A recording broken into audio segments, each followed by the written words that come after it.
Vous écoutez Pierre Nantel. Bon, on est en train de parler de voiture. On part, qui dit. On a la chance de parler avec notre chroniqueur du Guide de l'auto, Louis-Philippe Dubé. Bonjour, Louis-Philippe. Salut, ça va? Oui, on a beaucoup de plaisir à parler de voiture, c'est très clair. Et j'ai adoré son résumé qui a dit on part. C'est ça une auto, on part. Le problème, c'est que les voitures aujourd'hui semblent très bien savoir où on va. Oui, exactement. Ben oui. Avant nous-mêmes. Ben oui. Comme tu sais, nos appareils mobiles, les appareils à la maison, on est de plus en plus connectés. Et puis la voiture ne fait pas exception à ça. Dans les dernières décennies, les voitures collectaient des données sur la sécurité, l'état mécanique du véhicule. Hein, on parle, il y a 10-20 ans de ça, des systèmes comme les diagnostics à bord et puis les black box là, dans le véhicule pour voir comment les accidents arrivent. Et les assurances qui avaient leur publicité qui disaient vous avez un bon comportement, votre prime va descendre, je note. Il y avait ça, oui. Puis aussi, toutes ces données-là restaient dans le véhicule, étaient collectées pour des raisons de sécurité puis d'amélioration de la mécanique essentiellement, et aussi d'amélioration un peu de la consommation du véhicule dans les années plus récentes. Là, maintenant, on a intégré les systèmes d'infodivertissement. Et les systèmes d'infodivertissement intègrent toutes sortes d'applications qui nous aide un peu à la sécurité, au divertissement dans le véhicule, à nous rendre où est-ce qu'on veut aller. Puis aussi, les systèmes de sécurité du véhicule deviennent de plus en plus actifs. Hein. C'est plus passif, comme des sacs gonflables, puis après ça, on prend des notes sur comment ils se sont gonflés. Mm-hmm. C'est vraiment des systèmes de sécurité qui aident au louvoiement, par exemple, du véhicule, à arrêter le véhicule s'il y a un piéton qui saute devant, etc. Mm-hmm. Donc, c'est pas moins de 200 capteurs, 200 points de données dans une voiture moderne qui va capter... En moyenne, là. En moyenne, là, tu sais. Je parle, par exemple, d'un véhicule Tesla va collecter entre 3 gigs et 40 gigs de données à la seconde, OK? Juste être sûr, 40 gigs, c'est 40 GO. GO, exact. Oui, parce que moi, quand j'ai un courriel ou une boîte vocale qui est pleine avec le nombre de choses, c'est comme, oh my God. Donc, combien de fois à la seconde, de dire à la minute? De 3 gigs à 40 gigs de données à la seconde. C'est pas toutes des données qui sont emmagasinées ou envoyées, on va en parler tantôt, mais c'est pas c'est comme représentatif de qu'est-ce que ces 200 capteurs-là peuvent collecter. Tu sais, dans un véhicule Tesla, maintenant, par exemple, je prends Tesla comme exemple, on a des caméras à l'intérieur, caméras à l'extérieur, des radars, des lidars, toutes sortes de technologies qui permettent à faire fonctionner ce véhicule-là qui est à la fine pointe de la technologie. Puis mettons qu'on prend je sais pas moi, une voiture moyenne, une Honda Civic. Il y en a sûrement beaucoup moins, mais il y en a quand même. Il y en a quand même. Dans une Honda Civic. Oui, puis probablement pas beaucoup moins. Là, parce que les systèmes, ils sont là également. Les systèmes de technologie de sécurité active que je parlais, pas mal tous les véhicules modernes les ont et ça prend toutes sortes de capteurs pour les prendre. Mais les systèmes d'infodivertissement font partie de ces capteurs de données-là. Et puis, en gros, là, quand on parle de sécurité, c'est correct. Jusque-là, ça va bien. Par exemple, je parlais des systèmes pour contrôler la vitesse, régulateur de vitesse adaptatif, etc. Et puis... C'est fantastique, d'ailleurs, honnêtement. C'est une belle avancée, je trouve. C'est utilisé. Les accidents de la route ont diminué à cause de tout ça, parce que, justement, il y a même des véhicules, par exemple, qui sont équipés de systèmes. Si, par exemple, il y a un piéton qui arrive en avant, il va faire exploser un petit... quelque chose dans le capot pour surélever le capot, pour amortir le choc. Ça, c'est arrivé, je pense, début 2010, en 2010-2014, je ne me rappelle pas, j'ai vu un premier véhicule avec ça. Donc, les blessures, les décès reliés, tout ça, toutes ces données-là qui sont captées, c'est souvent dans ce contexte-là à bonne raison de les collecter. Absolument.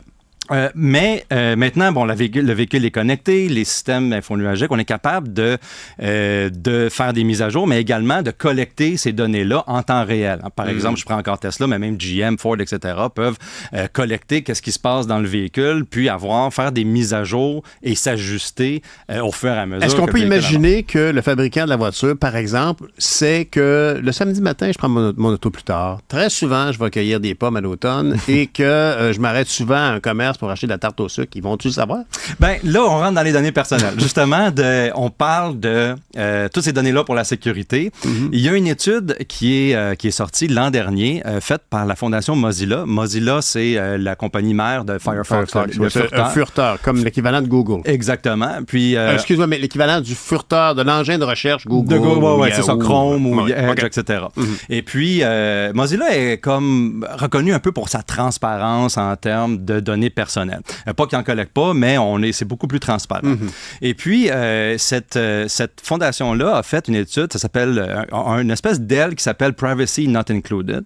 Et puis, Privacy Not Included a étudié toutes sortes de petits appareils qu'on a à la maison, comme les Nest, là, pour la température, les thermostats, les Google Home ou les Alexa, etc. Ça, oui. Et puis, également, les véhicules. Et puis, en sondant, puis en étudiant toutes les politiques de confidentialité des manufacturiers. Ils ont lu le paragraphe de 50 ils ont fait pages. la grosse job de faire ça. Sur 25 constructeurs, la totalité collectait plus de données qu'ils en avaient besoin pour assurer la sécurité et l'intégrité mécanique du véhicule. Fait que là, je parlais de ça tantôt, mécanique, sécurité, tout ça va bien. Oui. Là, il y avait plus de données qui ont été collectées. Donc, on parle de données personnelles, évidemment. On parle de données biométriques. On parle de données sur la religion, l'affiliation politique, etc. Puis, je suis allé le voir moi-même, là, pas juste dans l'étude, juste voir dans certaines politiques de confidentialité. Et puis, la transparence, elle est là et on dit qu'on collecte ces données-là. Certains, selon cette étude-là, 85% les partagent avec des parties tierces et 76% les vendent à des parties tierces. Donc, c'est là que ça devient intéressant. Parce que, intéressant pour les constructeurs. Parce que, justement, on parlait la semaine dernière, les constructeurs font de moins en moins d'argent avec les véhicules électriques. Il y a une pente ascendante dans le changement vers l'électrification, etc. Donc, ça devient une source de revenus pour les constructeurs parce que quand on est dans le véhicule, on donne toutes sortes de données dans l'infodivertissement. Comme tu dis tantôt, on va dans un café, on va chercher un point de détente, etc. Donc tout ça, ça connecte des points à travers la géolocalisation, les comportements, etc. Et c'est une mine d'or de données. Là, on parle jusqu'en 2030 que ça pourrait être 500 milliards de dollars de revenus pour les constructeurs, pour l'industrie automobile. Ces données-là qui sont pas tout à fait, tout le temps, là, relatif au véhicule. C'est fascinant quand même parce que, tu sais, quand on regarde à quel point maintenant on est devenu dépendant de ces technologies-là, à quel point, juste avant toi, Philippe Laurent, j'ai évoqué à quel point, surprenamment, plusieurs journaux, des gens donc, qui font du journalisme, de l'information, disaient que finalement, le fait que Facebook ne relaie plus les articles, on s'en sort quand même. Ça mais comment les gens de Google réussissent à fournir autant de services? C'est précisément en vendant des données. Si Google Maps existe et que moi, j'utilise ça tous les jours à plusieurs reprises, j'ai rendu, je ne sais même plus comment me rendre chez nous sans Google Maps. C'est vrai, on est dépendant. Oui, c'est vraiment farfelu. Je suis vraiment excessif. Mais pourquoi on nous offre ça gratuitement? C'est clair. Il faut toujours se rappeler, tout ce que nous obtenons gratuitement n'est pas gratuit. Il y a quelque chose qui est revendu à l'autre bout. Il y a un adage qui dit, si c'est gratuit, c'est parce que c'est toi le produit. Fait que tu es vendu à quelqu'un d'autre. Et puis, on nous donne, par exemple, maintenant, je parle des véhicules, des systèmes d'infodivertissement, mais les applications qui viennent avec les véhicules, My Ford Pass, l'application Tesla, tous les constructeurs ont une application pour le téléphone intelligent. On nous donne toutes sortes de petites gratuités avec ça. Tu peux partir tes sièges chauffants quand il fait froid dehors pendant que tu es dans le véhicule. Tu peux regarder ton niveau de carburant. Tu peux même tracer ton véhicule à certains instants s'il se fait voler. Mais tout ça, ça vient en acceptant la politique de confidentialité. Et puis, quand on accepte, c'est... d'habitude, tu sais c'est quoi?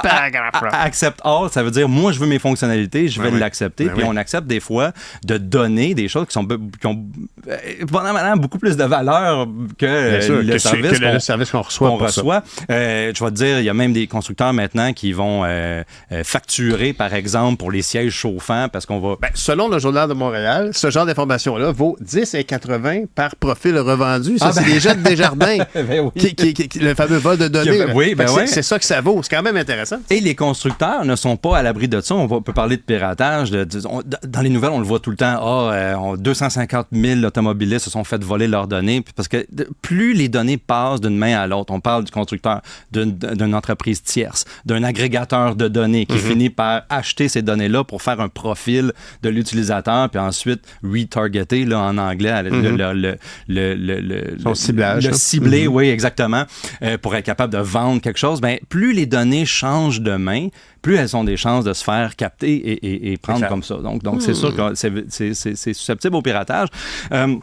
Avec tout ça, ben c'est sûr qu'il y a les acheteurs comme les compagnies d'assurance qui peuvent être intéressés à faire à acheter ce genre ils veulent savoir, de données-là. En vérité, est-ce que le véhicule a été souvent en haut de 120 km/h, par exemple? Ou par exemple, on a un système de sécurité active qui est un système de conduite autonome ou semi-autonome chez Tesla. Et puis, il y a des caméras qui sont braquées sur le conducteur pour voir son niveau d'éveil. Donc, on va utiliser l'excuse de la sécurité pour dire, ben c'est un bidule de 5000 livres qui se promène à 150 km/h ou à 110 km/h. Au niveau législatif, on dit on a besoin des données biométriques pour la sécurité des occupants, mais on collecte aussi la biométrie. On est surveillé. Exactement. Il faut l'accepter. Est-ce que tous les constructeurs vendent vos affiliations politiques à tout le monde? C'est pas nécessairement le cas, mais ils se donnent le droit de les collecter. Et puis, quand on accepte, c'est sûr qu'ils peuvent les prendre.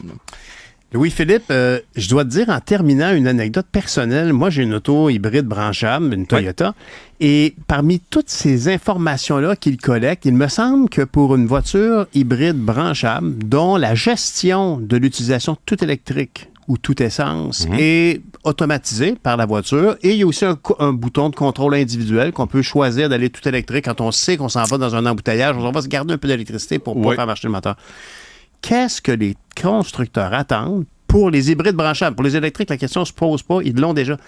Qu'est-ce que les constructeurs d'hybrides branchables attendent pour avoir de la navigation, auquel je ne me suis pas abonné, coûte bien trop cher quand c'est gratis avec Google Maps, en donnant toutes ces données et en devenant le produit.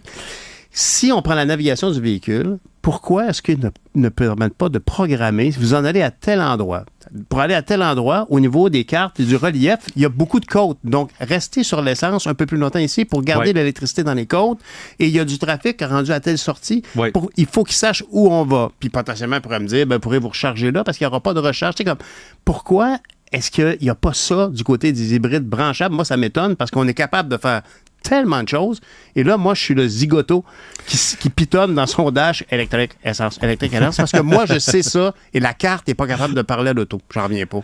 J'ai l'impression qu'il y a plusieurs raisons pour ça. Probablement, l'une d'entre elles, c'est le véhicule électrique. Le constructeur veut maximiser un peu l'autonomie pour être capable d'avoir le chiffre de l'EPA ou de la Commission européenne pour dire, on est capable de faire 450 km avec ce véhicule-là. Donc, on a mis l'arsenal technologique pour dire, on va mettre ce module-là dans le véhicule, dans le système de navigation et qui va faire une geofencing un peu autour puis voir le relief puis dire on va avantager le véhicule pour l'autonomie parce que c'est plus difficile avec le véhicule électrique. Peut-être du côté du véhicule à essence ou hybride rechargeable, c'est moins utile parce que on a déjà une très bonne autonomie avec l'essence, etc.